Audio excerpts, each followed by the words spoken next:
ফারাগ আলাইহিম দরবান বিল ইয়ামিন। এবার ইয়ামিন মানে ডান হাত, ডানাতে যা পেয়েছিলেন আর কি, তা দিয়ে সবগুলোকে ভেঙে চুরমার করে দিয়েছে।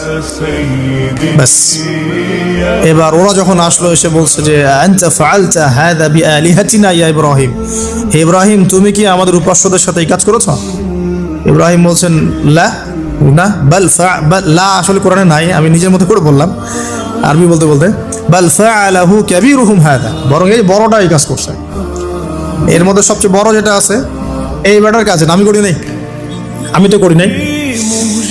তখন ওরা তো এটা তো হতভম্ব হয়ে গেল, যে সে বলছে যে তুমি তো জানো, তুমি তো খুব ভালো করেই জানো যে তারা কথা বলতে পারে না, নড়াচড়া করতে পারে না, কিছুই করতে পারে না। তখন তিনি বললেন তাহলে তোমরা কেন এমন ইলাহের উপাসনা করো যে কথাও বলতে পারে না, শুনতেও পারে না, দেখতেও পারে না, তোমার উপকারও করতে পারে না, ক্ষতিও করতে পারে না। কিন্তু এবারও কিন্তু যুক্তি নাই, কোনো তাদের কাছে কোনো দলিল নাই, কোনো প্রমাণ নাই, কোনো যুক্তি দর্শন কিচ্ছু নাই। এবার শুরু হলো জুলুম। জালেমের কাজ কি? যুক্তি, জ্ঞান, দর্শন, বিজ্ঞান এগুলো দিয়ে যখন পরাস্ত, এগুলো দিয়ে পারছি না, এবার পেশি শক্তি। এবার কি? পেশি শক্তি। ব্যাস এবার পেশি শক্তি।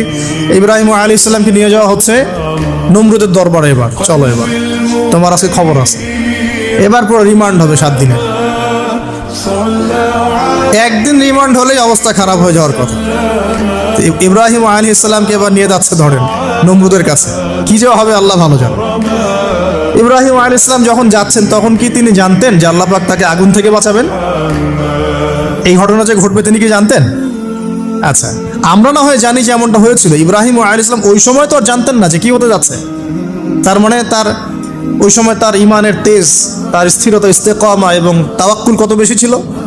তাকে নিয়ে যাওয়া হচ্ছে। এবারে নমরুদের সামনে দাঁড় করিয়ে নমরুদ এবার একটু মজা নিয়ে জিজ্ঞাসা করলো যে কে তোমার রব?